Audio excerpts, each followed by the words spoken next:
അപ്പോൾ നമ്മൾ ഇന്ന് ചെയ്യാൻ പോകുന്ന വീഡിയോ അമേസ് AN1075 എന്ന് പറയുന്ന മോഡൽ ഇൻവെർട്ടറിൻ്റെ കംപ്ലൈൻറ്റ് ഫോൾട്ട് നമ്മളൊന്ന് ഫൈൻഡ് ചെയ്യാൻ പോവാണ്. അപ്പോൾ നമ്മൾക്ക് ഇവിടെ കിട്ടിയിരിക്കുന്നത് ഫുൾ ഡെഡായിട്ടുള്ളൊരു ഇൻവെർട്ടറാണ്. അപ്പോൾ അതിൻ്റെ ഏതൊക്കെ സെക്ഷൻ എങ്ങനെയാണ് നമുക്കത് അതിൻ്റെ കംപ്ലൈൻറ്റ് എങ്ങനെ കണ്ടുപിടിക്കാം എന്നുള്ളത് നമുക്ക് സ്റ്റെപ്പ് ബൈ സ്റ്റെപ്പായിട്ട് ഒന്ന് കണ്ടു നോക്കാം.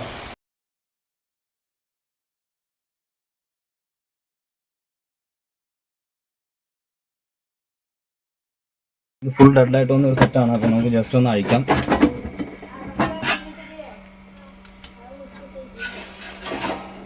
അഴിച്ച്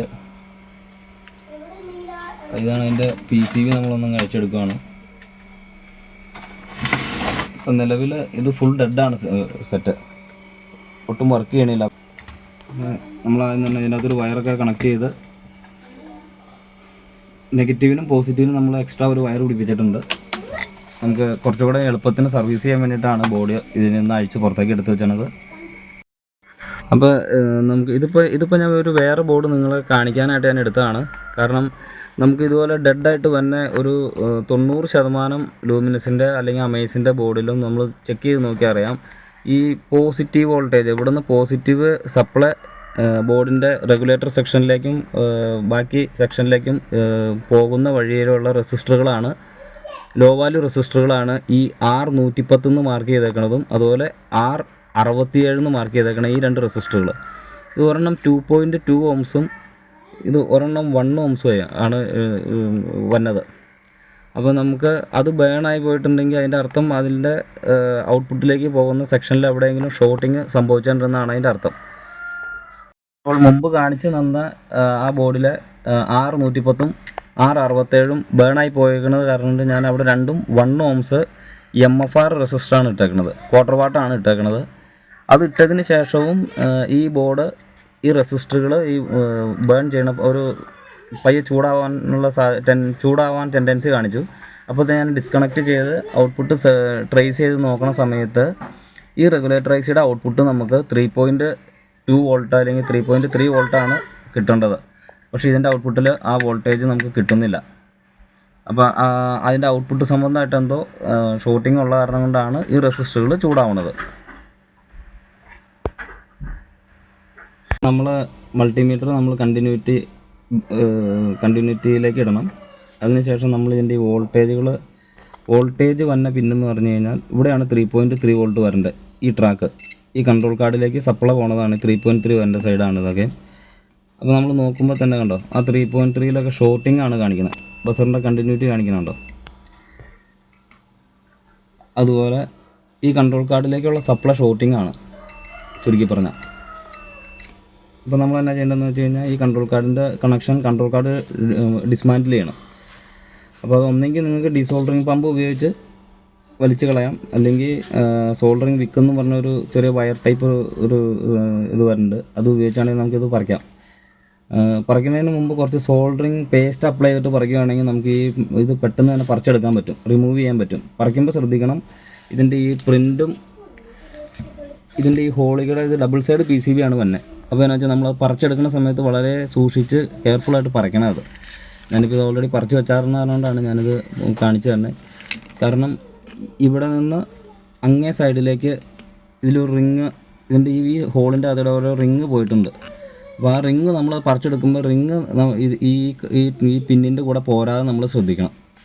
കാരണം അങ്ങനെ വന്നു കഴിഞ്ഞാൽ പിന്നെ നമ്മൾ ആ ട്രാക്ക് നോക്കിയിട്ട് അവിടെ നിന്ന് അങ്ങേ സൈഡിൽ നിന്ന് നമ്മൾ ഇപ്പുറത്തെ സൈഡിലേക്ക് പ്രിൻറ്റ് പിടിപ്പിച്ച് കൊടുക്കേണ്ട അവസ്ഥയൊക്കെ വരും. അപ്പോൾ അത് കാരണം കൊണ്ട് കുറച്ച് സോൾഡറിങ് പേസ്റ്റ് ഉപയോഗിച്ച് നന്നായിട്ട് അയൺ നല്ല ചൂടായി അവിടുത്തെ ലഡ് ഉരുകിയതിന് ശേഷം മാത്രം നമ്മൾ പമ്പ് വെച്ചോ അല്ലെങ്കിൽ ഡീസോൾഡറിങ് വിക്ക് വെച്ചോ വരയ്ക്കാൻ ശ്രദ്ധിക്കുക, ഈ വയർ ഡിസ്കാർഡ് ചെയ്യാൻ ശ്രദ്ധിക്കുക. അപ്പോൾ നിലവിൽ ഈ കൺട്രോൾ കാർഡാണ് കംപ്ലൈൻറ്റ്. നമ്മളിപ്പോൾ അത് ഓൾറെഡി മാറ്റി ഒന്ന് ഡിസ്കാർഡ് ചെയ്യുകയാണ്, ഡിസ്മാൻറ്റിൽ ചെയ്ത് വെച്ചേക്കുവാണ്.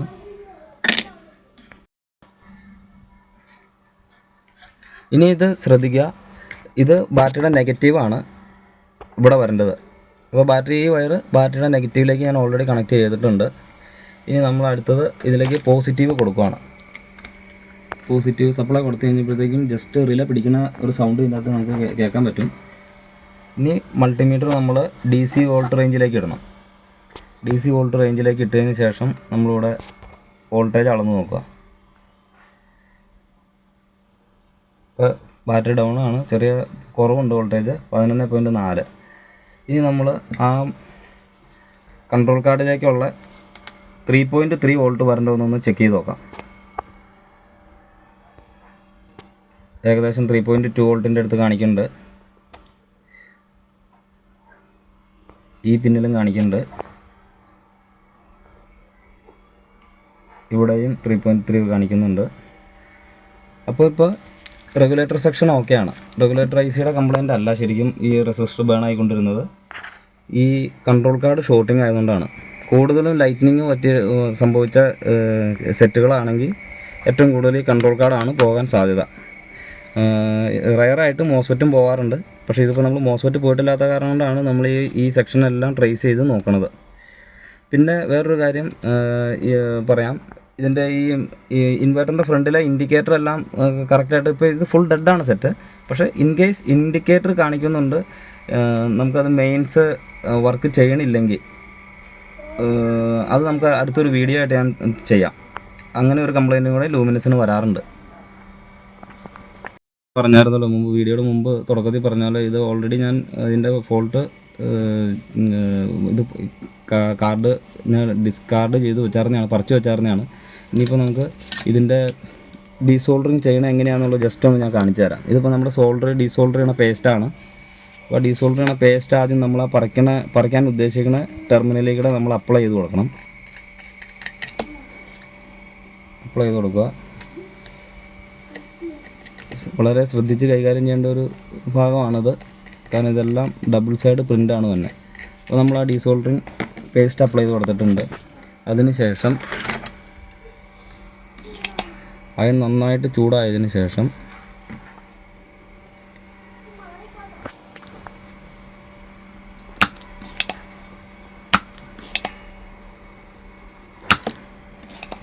കണ്ടോ, ഇതേപോലെ നല്ല പറിച്ചെടുക്കുക.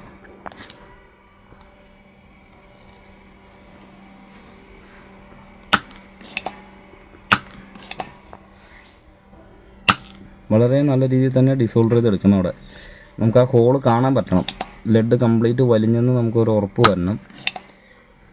പിന്നെ ഇത് പറിക്കാൻ വേറൊരു രീതിയും ഉപയോഗിക്കാം, പക്ഷേ അത് അത്ര ഉത്തമപ്പെട്ടൊരു രീതിയല്ല.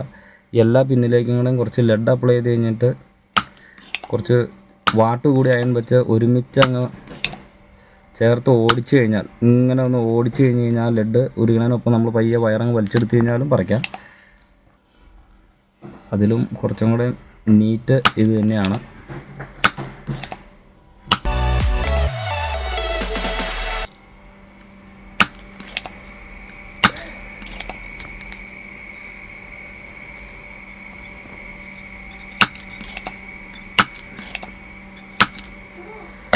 ഏകദേശം ഡിസോൾഡറിങ്ങിൻ്റെ അവസ്ഥയിലേക്ക് ആയിട്ടുണ്ട്. ഇനി ഇതിൻ്റെ ഈ കാലുകൾ നമ്മൾ പയ്യെ ഇങ്ങനെ ഒന്ന് ചേർത്ത് കൊടുക്കണം. ഇത് ശരിക്കും ഒരു പിൻ ടൈപ്പാണ് ഇതിൻ്റെ കണക്ടറുകൾ.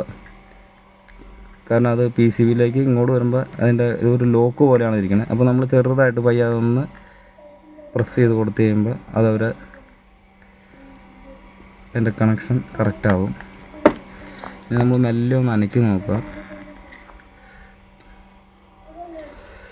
ഇതുപോലെ ഒന്ന് അനക്കി നോക്കുമ്പോൾ ഹോൾ ഫ്രീ ആയിക്കണത് ഷെയ്ക്കാവും. ഇനിയിപ്പോൾ ആകാതെ അനക്കമില്ലാതെ കണ്ടോ, അതിൽ ഒരു പിന്നെ ജസ്റ്റ് ഒന്ന് വിടാനുണ്ട്. നമ്മളത് പയ്യെ ഒന്ന് അയൺ വെച്ച് തന്നെ നമ്മൾ അവനൊന്ന്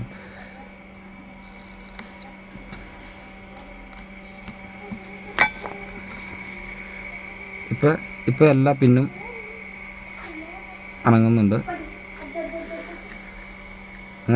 അങ്ങനെ ഒരു അനക്കം വന്നതിന് ശേഷം മാത്രമാണ് നമ്മളത് വലിക്കാമുള്ളൂ. ഇപ്പോൾ ഞാനത് ഈ വീഡിയോ കാണിക്കുന്നത് എന്താണെന്ന് വെച്ച് കഴിഞ്ഞാൽ, ഇത് എങ്ങനെയാണ് നമ്മൾ ആ PCB എന്നാണെങ്കിലും മെയിൻ PCB എന്നാണെങ്കിലും ഇതിൻ്റെ വയറുകൾ ഡബിൾ സൈഡ് PCB എന്നത് നമ്മളത് റിമൂവ് ചെയ്യണത് എങ്ങനെയാണെന്നുള്ളതൊന്ന് കാണിക്കാനാണ് ഞാൻ ജസ്റ്റ് ഇതൊന്ന് കാണിച്ചത്. അപ്പോൾ അതെ, നമ്മളിപ്പോൾ അതുപോലെ അനക്കി നോക്കുമ്പോൾ പിന്നുകളെല്ലാം അനങ്ങുന്നുണ്ടോ എന്ന് നോക്കുക. അനങ്ങുന്നുണ്ട്. അങ്ങനെയാണെങ്കിൽ നമ്മൾ പയ്യെ മെല്ലെ ഇങ്ങ് വലിച്ചു കഴിയുമ്പോൾ ഇതുപോലെ ഇങ്ങ് ഊരിപ്പോരും. അപ്പോൾ ഡബിൾ പ്രിൻറ്റിനൊന്നും സംഭവിച്ചിട്ടില്ല. നിലവിൽ നല്ല സൂപ്പറായിട്ട് തന്നെ നമുക്കത് അഴിച്ചെടുക്കാൻ പറ്റിയിട്ടുണ്ട്. അപ്പോൾ അതുപോലെ പേസ്റ്റ് ഉപയോഗിച്ച് ഡീസോൾഡറിങ്ങിൻ്റെ പേസ്റ്റ് ഉപയോഗിച്ച് വർക്ക് ചെയ്യുകയാണെങ്കിൽ നമുക്ക് വളരെ ക്ലിയർ ആയിട്ട് അത് കിട്ടും. അപ്പോൾ നമ്മളിപ്പോൾ ഇവിടെ വോൾട്ടേജ് എല്ലാം കറക്റ്റ് ചെയ്തിട്ടുണ്ട്. നമ്മുടെ കൺട്രോൾ കാർഡ് നമ്മൾ ഡിസ്മാൻറ്റിൽ ചെയ്തിട്ടുണ്ട് ഇവിടുന്ന്. അപ്പോൾ ഇനി നമുക്ക് പുതിയ കൺട്രോൾ കാർഡ് ഇടാം. പുതിയ കൺട്രോൾ കാർഡ്, ലൂമിനസിൻ്റെ കൺട്രോൾ കാർഡ്.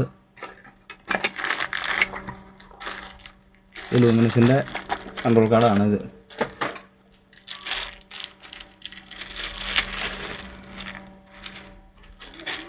കാണുമ്പോൾ കൺട്രോൾ കാർഡുകളെല്ലാം ഒരേപോലെ ഇരിക്കുമെങ്കിലും 1050-നും 1150-നും അങ്ങനെ ഓരോ മോഡലിനും ചെറിയ ചെറിയ വ്യത്യാസങ്ങളുണ്ടാവും. ലോഡ് വ്യത്യാസമാണ് പൊതുവെ വരാൻ സാധ്യതയുള്ളൂ. ഇനിയിപ്പോൾ നമ്മൾ പുതിയ കൺട്രോൾ കാർഡ് ഇതിലേക്ക് കണക്ട് ചെയ്യാൻ പോവുകയാണ്. കൺട്രോൾ കാർഡ് ഇടുമ്പോൾ അതുപോലെ തന്നെ ഇതിൻ്റെ ഡയറക്ഷൻ നോക്കിയിട്ട് വേണം. ഒരു കാരണവശാലും ഇങ്ങനെ ഇറങ്ങാൻ സാധിക്കില്ല. അപ്പോൾ അത് നമുക്ക് നോട്ട് ചെയ്യാൻ എളുപ്പമുണ്ട്. ഒരു ഡയറക്ഷനിലാണ് കൺട്രോൾ കാർഡ് ഇറങ്ങുള്ളൂ. അതുപോലെ തന്നെ പ്രത്യേക ഒരു കാര്യം പറയാനുള്ളത്, ഈ വയർ നമ്മൾ ഡിസോൾഡർ ചെയ്തെടുക്കുമ്പോൾ ഇത് മാർക്ക് ചെയ്യണം. ഇതിൻ്റെ ഡയറക്ഷൻ ഇതെങ്ങനെ വരുമെന്നുള്ളത് മാർക്ക് ചെയ്യണം. അപ്പോൾ നമ്മൾ ഈ വയലറ്റ് വയറാണ് ഈ ടോപ്പിൽ വരേണ്ടത്. ഈ റെസിസ്റ്ററിൻ്റെ അടുത്ത് ഈ വയലറ്റ് വയർ വരുമെന്ന് നമ്മൾ നോട്ട് ചെയ്ത് വെക്കണം. ബ്രൗൺ താഴേന്ന് ആദ്യം വരും. അപ്പോൾ അതൊന്ന് നോട്ട് ചെയ്യണേ. അതിനുശേഷം നമ്മൾ പുതിയ കൺട്രോൾ കാർഡിലേക്കുള്ള കണക്ഷനെല്ലാം സ്ലോട്ടിലേക്ക് ഇറക്കി നമ്മൾ സോൾഡർ ചെയ്യാൻ പോവുകയാണ്. സോൾഡർ ചെയ്യുമ്പോൾ എല്ലാം നല്ല നീറ്റായിട്ട് ചെയ്യാൻ ശ്രദ്ധിക്കുക.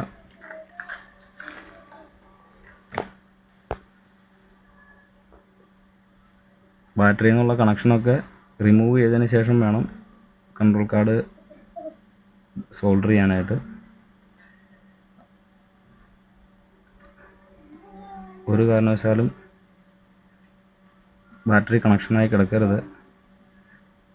അതെപ്പോഴും ശ്രദ്ധിക്കണം.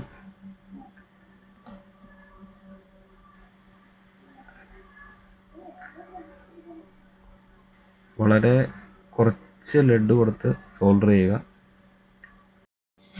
അപ്പോൾ നമ്മൾ കൺട്രോൾ കാർഡ് സോൾഡർ ചെയ്ത് കഴിഞ്ഞിട്ടുണ്ട്. അതിനുശേഷം കുറച്ച് തിന്നർ ഉപയോഗിച്ച് നമ്മളവിടെ തിന്നറോ അല്ലെങ്കിൽ IP സൊല്യൂഷനോ ഉപയോഗിച്ച് നന്നായിട്ട് ആ സോൾഡർ ചെയ്ത ഭാഗം ഒന്ന് നന്നായിട്ട് ക്ലീൻ ചെയ്ത് കൊടുക്കുക. കാരണം ഫ്ലക്സിൻ്റെ അംശങ്ങളൊക്കെ ഇരിപ്പുണ്ടെങ്കിൽ അതൊക്കെ ഒന്ന് കളഞ്ഞ് നല്ല രീതിയിൽ ക്ലീൻ ചെയ്ത് നമുക്ക് ഷോർട്ടിങ് എന്തെങ്കിലും ഉണ്ടോ, നമ്മൾ ചെയ്തേക്കണ അടുത്ത് ലെഡിൻ്റെ എന്തെങ്കിലും അനാവശ്യമായ കോണ്ടാക്റ്റുകൾ എവിടെയെങ്കിലും വന്നിട്ടുണ്ടോ എന്നൊക്കെ നമുക്ക് അറിയണമെങ്കിൽ അതൊന്ന് നന്നായിട്ട് വൃത്തിയാക്കണം അവിടെ. പിന്നെ ഒരു കാര്യം പറയാനുള്ളത്, ഇത് അമേസിൻ്റെ ബോർഡാണ്. ലൂമിനസിൻ്റെ ബോർഡ് തന്നെയാണ് മിക്ക അമേസിൻ്റെ സെറ്റിലും വന്നത്. അപ്പോൾ അതാണ് ഇടയ്ക്ക് ഞാൻ ലൂമിനസ് എന്ന് പറയുന്നത്, വേറെ ഒന്നുമായിട്ടല്ല. അപ്പോൾ നിലവിൽ നമ്മൾ സോൾഡർ ചെയ്തേക്കുന്നതൊക്കെ പക്ക കറക്റ്റായിട്ടുണ്ട്, നല്ല സെറ്റായിട്ടുണ്ട്. ഇനി നമുക്ക് ഇതിലേക്കൊന്ന് സപ്ലൈ കൊടുത്ത് നോക്കാം. ഇനി നമുക്ക് ഇതിൽ കണക്ട് ചെയ്തിരുന്ന വയറെല്ലാം ഞാൻ റിമൂവ് ചെയ്തിട്ടുണ്ട്. കൺട്രോൾ കാർഡ് ഇട്ട് വോൾട്ടേജ് എല്ലാം നിലവിൽ കറക്റ്റ് ചെയ്ത് ഇവിടെ ബേണായിപ്പോയ റെസിസ്റ്ററും മാറിയിട്ടുണ്ട്. ഇനി നമുക്കിത് ട്രാൻസ്ഫോർമറായിട്ടൊന്ന് കണക്ട് ചെയ്ത് നോക്കാം കേട്ടോ.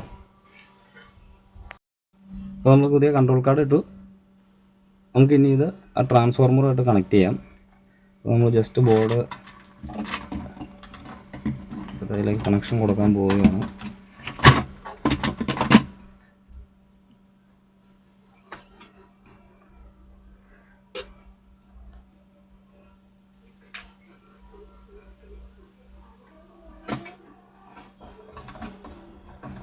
ബോർഡൊന്ന് സ്ക്രൂ ചെയ്ത് വയ്ക്കാം. 2 സ്ക്രൂ ചെയ്യാൻ ബോർഡ് കറക്റ്റ് ആയതിനു ശേഷം നമുക്ക് കംപ്ലീറ്റ് സ്ക്രൂ ഇടാം.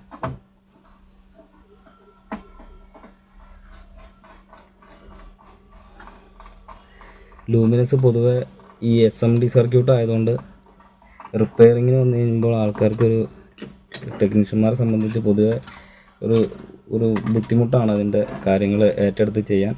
ഞാനും മുമ്പ് അങ്ങനെ വിചാരിച്ചുകൊണ്ടിരുന്ന ഒരാളായിരുന്നു.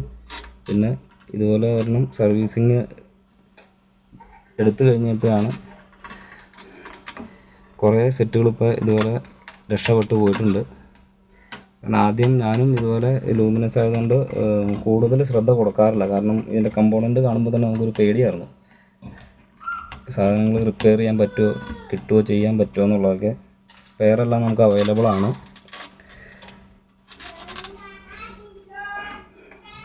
ഏത് സ്പെയർ പോയാലും നമുക്കത് മാറ്റിയിട്ട് ചെയ്യാവുന്നേ ഉള്ളൂ.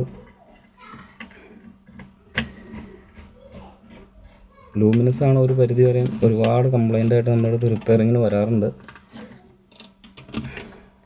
അപ്പോൾ ബാറ്ററിയുടെ നെഗറ്റീവിലും പോസിറ്റീവിലും ആയിട്ട് നമ്മൾ മാർക്ക് ചെയ്തേക്കുന്ന രീതിയിലനുസരിച്ച് നമ്മൾ സ്ക്രൂ ചെയ്തു.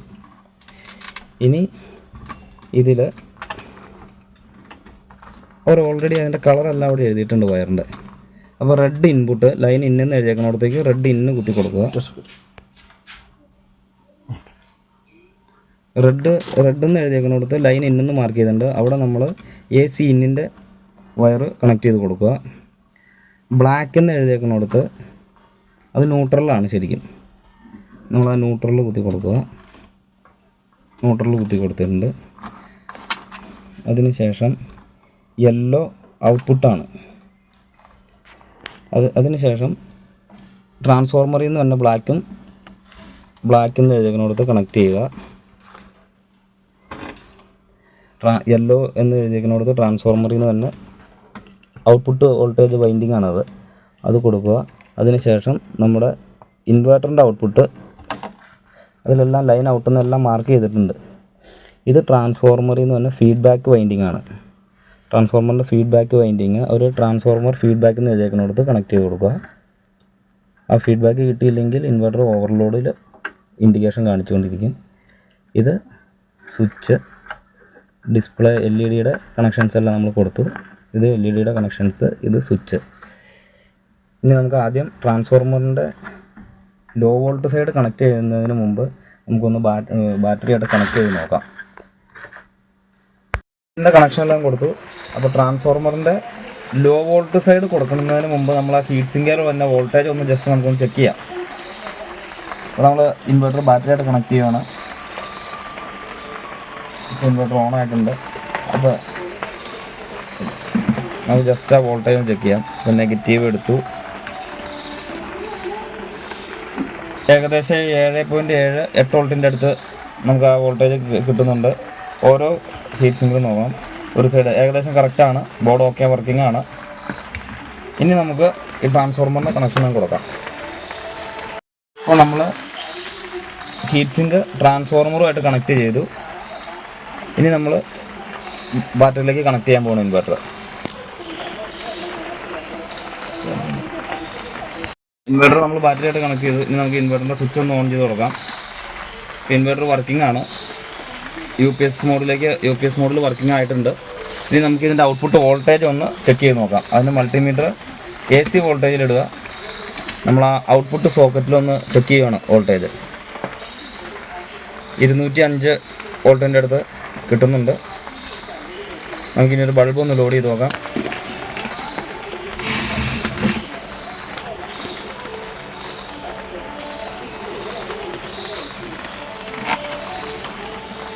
ഇൻവെർട്ടറിൻ്റെ സ്വിച്ച് ഓഫ് ചെയ്തതിന് ശേഷം വേണം ഔട്ട്പുട്ടിൽ കണക്ട് ചെയ്യാൻ. ഞാൻ ഓഫ് ചെയ്തു. ഇനി നമുക്ക് ബൾബ് ഒന്ന് കണക്ട് ചെയ്യാം. ഇപ്പോൾ നമ്മുടെ ഇൻവെർട്ടറിൻ്റെ ഔട്ട്പുട്ടിൽ നിന്നാണ് ബൾബ് തെളിയുന്നത്. ഇൻവെർട്ടർ വർക്കിംഗ് കറക്റ്റ് ആയിട്ടുണ്ട്. ഓക്കെ. ഇനി നമുക്ക് മെയിൻസ് ഒന്ന് കൊടുത്തു നോക്കാം. ബൈപ്പാസും ചേഞ്ചിങ് എല്ലാം കറക്റ്റാണോ എന്നറിയാനായിട്ട്.